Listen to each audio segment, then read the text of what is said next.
Today I am comparing the Sony ZV-1 to the GoPro HERO11. Let's do this. Before we get started, I want to mention one or two things. First, I'm not using an external mic on any of these. This is the onboard microphone for both cameras, the ZV-1 and the GoPro. So with that, I may as well start by comparing the audio. So I've had the ZV-1 for a little bit less than a year, and one of the things that has impressed me the most is the audio. Nowadays, I use an external microphone. I use the Rode Video Micro, but again, for this test, I'm not using it. But even still, just the onboard microphone, and occasionally with this little windscreen. The audio has been really full, really crisp. I really like it. The GoPro HERO11, on the other hand, the audio is one of the downfalls for me. It's a little quiet, and it kind of sounds like you're using the GoPro. As weird as that sounds, it's one of those things that you would think has improved over time, which it has. It definitely has. It still could use a little work. But I will say, when I edit the audio and make it a little bit louder, just a little bit louder, if all I need is a little extra volume, it sounds not as crisp and clean as the ZV-1, but still pretty solid.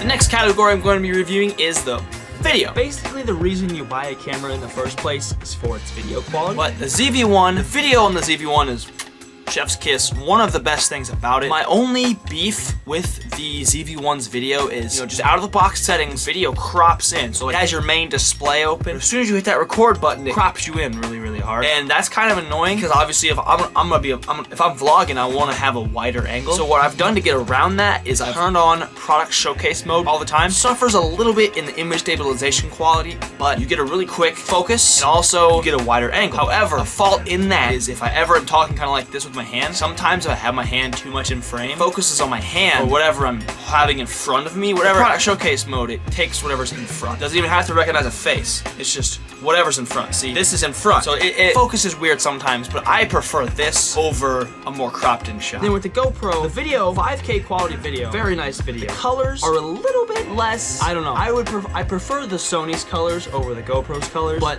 I really enjoy the wide angle of, like, this is my entire wingspan. Like, this is legitimately more than my entire wingspan on the GoPro. And this is just in its wide mode, and I'm sitting right in front of it. Like, I'm literally sitting like 18 inches from the camera. It's crazy. It's hard to tell kind of how the focus is on the GoPro camera, just because, I mean, it's just hard to tell. And as far as image stabilization, the GoPro, it's the action camera. Obviously, it's going to reign supreme over the ZV-1. It's purely superior. But really, having these two cameras in my vlogging arsenal has been really handy because the quality of the video is so close together. They have really good parity together as a grouping because you're not going to get a huge difference between the ZV-1 and the GoPro in terms of like overall image quality. Obviously, you have the wider lens or slightly more cropped in lens. But I think either way, if you're trying to pick between the two, you can't really go wrong with either one. As I mentioned earlier, I'm a vlogger. I make vlogs on my channel. That's like the predominant style of content that I make. And as a vlogger, you sometimes are on the go and you're quick. So with that in mind, ease of use in a camera is extremely important. Now,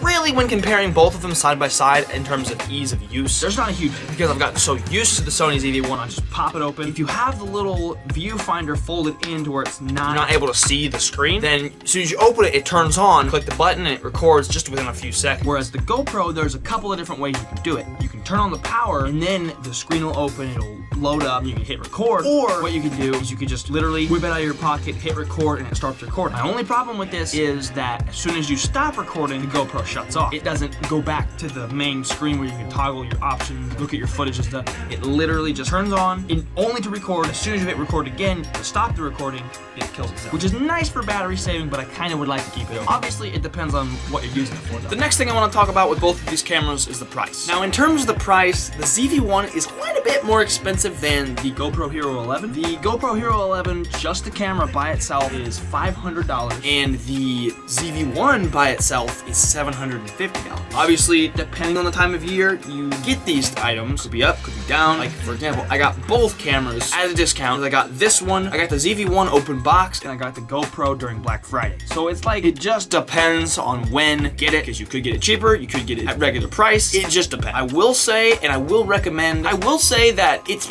probably best if you're really looking to do, filmmaking or photography or videos or whatever you want to do. If you're really thinking you're going to be into it serious, just get the best you can afford. Obviously, don't like skip out on rent or something, but make a wise decision, make an informed decision, and try and get a good deal. Try and get it on sale. Because these things, they're inexpensive for cameras, but they're still a lot of money. So be very cautious, just in general. One final technical point I wanted to get to was the battery life. So the GoPro, It literally just died on me. Like, not even joking, as I was recording this segment, it died on me. But I would say, depending on what features you use, the GoPro typically would have a better battery, at least a longer lasting battery, even though it uses more power just because it's so much more high-tech video. It definitely depends. Like the Sony ZV-1, I think I usually get about an hour of video recording by the time it gets pretty low to dead. My own personal preference, batteries are one of those things I want to be able to take for granted that they're charged. I want to always have them charged, have multiple batteries, that way I can just like cycle them out. At the end of a cycle, just charge them all up and be ready for the next one. So like right now, my vlog schedule is 4 days a week, and what I'll typically do, I have 3 batteries for this camera, and I'll use all 3 batteries throughout the course of 4 days. And by the time that 4 days is up, charge them all up at once, and then be good for the next one. The GoPro, I only have 2 batteries, and I haven't been using it enough to get it kind of into a cycle and like when to charge, but no matter what camera you have, that's something that I advise. Overall, I really like both of these cameras, and I'm not gonna tell anybody to not buy one or the other because both are really nice. And if you're gonna put a lot of time into it and put a lot of use into them, like why not get it, you know what I'm saying? Because if you're gonna have fun with it, you're gonna make good videos, if you're gonna just learn, it's gonna be a great experience no matter which camera you use. And this is the newest one I've gotten, this is the newest addition to my arsenal, and I've already had a blast using it and learning it. And same with the ZV-1, I've been using it for almost a year, and it's been my right hand, you know? It's been there all the time, I've made every video with it, like it's been really good. So, Sony ZV-1 versus the GoPro HERO11, if you can afford it, get them both. And really, if you're going for the budget option, if you had to pick, get the cheapest one, which is the GoPro, and if you're not really worried about it, just get whatever you want. Whatever you prefer, if you stick with a certain brand or whatever, get what is best for you. The point of this video is for me to tell you guys my opinion and my sort of experience with these cameras. If anything, I hope you guys enjoyed. But with all of that said, thank you guys so much for watching, and I'll see you guys again next time.